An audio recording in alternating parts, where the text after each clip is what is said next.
کہ امام مہدی کے ظاہر ہونے سے پہلے ظاہر ہونے والی جو نشانیاں ہیں ان میں سب سے پہلے نشانی یہ ہے کہ دریائے فرات پہاڑ کی طرف سے پھٹ پڑے گا اور اس میں سے موجود سونا ظاہر ہونے لگے گا۔ ان کے آنے سے پہلے رمضان شریف کی پہلی تاریخ کو چاند گہن ہوگا اور اسی دن سیم ڈے دوپہر کے وقت سورج گہن ہوگا، اور ایسا گہن پہلے کبھی نہ ہوا ہوگا۔ یہ دوسری بڑی نشانی ہے۔ اور 3 یا 7 راتیں مشرق یعنی ایسٹ کی طرف سے ایک بڑی آگ ظاہر ہوگی اور بہت بڑے بڑے زلزلے ارتھ کویک بھی آئیں گے۔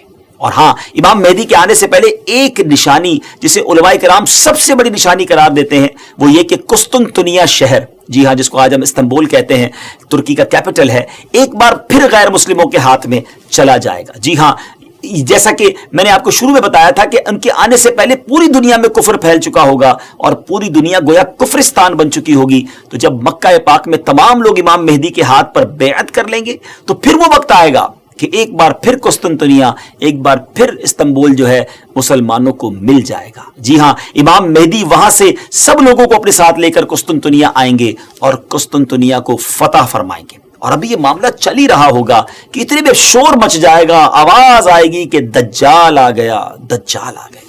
اور پھر امام مہدی یہ سن کر سب لوگوں کو لے کر ملک شام چلے جائیں گے۔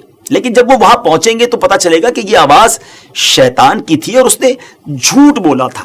لیکن امام مہدی کے شام پہنچنے کے بعد واقعی پھر دجال نکل آئے گا اور پھر امام مہدی اپنے لشکر کو لے کر وہیں محصور ہو جائیں گے، یعنی آپ ان لوگوں کے ساتھ اس ایریا میں ہی رہ جائیں گے اور اتنے میں دجال پوری دنیا گھوم لے گا۔ پھر اس کے بعد آسمان سے حضرت عیسیٰ علیہ السلام سبحان اللہ جامع مسجد دمشق کے مشرقی مینارے پر آئیں گے۔ ہم جامع مسجد دمشق کی جو مشرقی مینارے میں ہوگا تو صبح کا وقت ہوگا، نماز فجر کے لیے اقامت بھی ہو چکی ہوگی، اب جماعت ہونے والی ہے۔ ذرا منظر دیکھیے گا کیسا ہوگا، اللہ اکبر۔ ایک طرف اللہ کے نبی ہیں اور ایک طرف نبیوں کے سردار علیہ السلام کا ایک امتی ہے۔ ناظرین، اب کوسچن یہ ہے کہ اس وقت فجر کی جماعت کون کروائے گا؟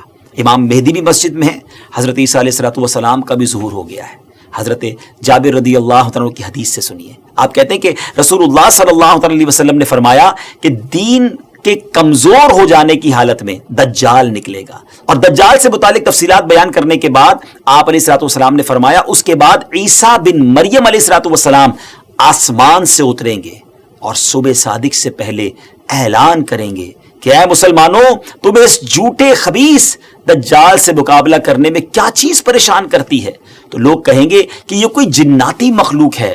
یہ لوگ آگے بڑھ کر دیکھیں گے تو انہیں حضرت عیسیٰ علیہ السلام نظر آئیں گے۔ پھر نماز فجر کے لیے اقامت ہوگی اور مسلمانوں کے امیر امام مہدی کہیں گے کہ اے روح اللہ، امامت کے واسطے آگے تشریف لائیں۔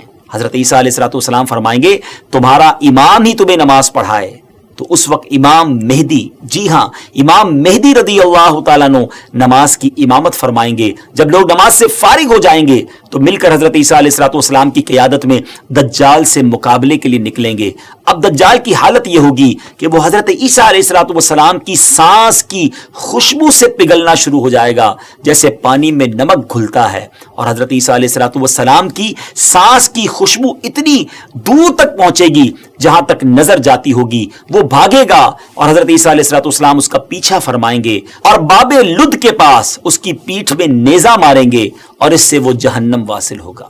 تو یہ معلومات تھی امام مہدی رضی اللہ تعالیٰ کے حوالے سے، اور امام مہدی کے حوالے سے جو بہت ساری افواہیں، مسکنسیپشن گردش کر رہی ہوتی ہیں، تو یہ فائنل معلومات بلکہ بالکل آتھنٹک سورس سے ہم نے آپ کو بیان کر دی ہیں کہ ان کے ظہور کے وقت بہت فتنہ ہوگا اور اسلام صرف مکہ و مدینہ میں ہوگا، اور ظہور کے وقت ان کی عمر 40 سال ہوگی اور بیت اللہ میں آپ کا ظہور ہوگا وغیرہ وغیرہ۔ تو